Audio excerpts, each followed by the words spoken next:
Anthropology.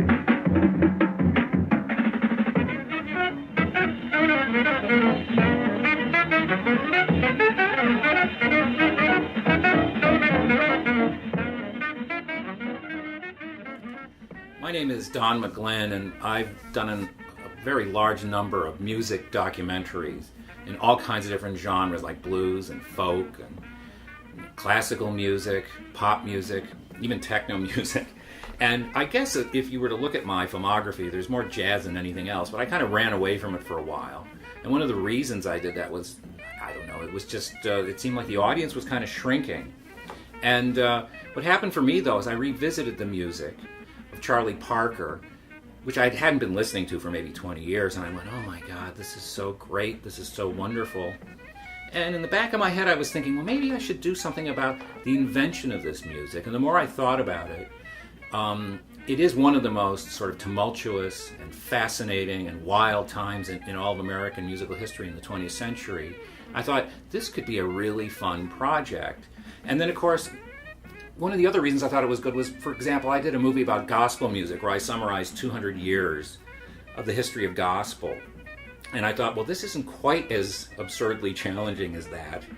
And there's just enough really excellent footage of all the really formative people that you can illustrate the points. For example, there's a tremendous clip of Charlie Parker on television in the early 1950s. There's a tremendous feature film from the middle 40s by Dizzy Gillespie.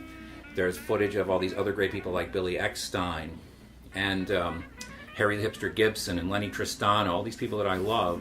I thought I could make this film into something that would be rather inclusive. Now, at the same time, I also wanted to draw in the context that was creating it. You know, World War II was happening, Pearl Harbor, Hiroshima.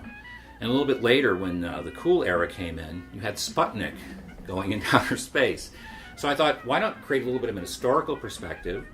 But then I wanted to go a little bit deeper still and go into the sort of psychological underpinnings of all this. All the racism, all the difficulties that the African Americans had. And so I realized this could be a really powerful movie that could blend the charm and inventiveness and the excitement of the music with the social context and the psychological underpinnings.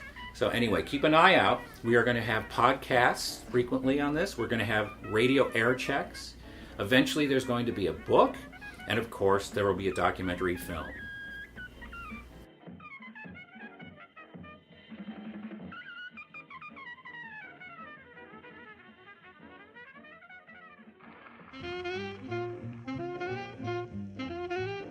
Hey Boppers, Kian here. Now that you've heard Don talk a little bit about what bebop means to him, we leave you with a truly remarkable air check of Charlie Parker performing Now's the Time. We have several more rare and illuminating air checks coming soon, so be sure to follow us on Facebook at Bop the Multimedia Project. Bop is produced by Don McGlynn and co-produced by Mark Cantor, Franny Alfano, and me, Kian Vaziri. Till next time, thanks.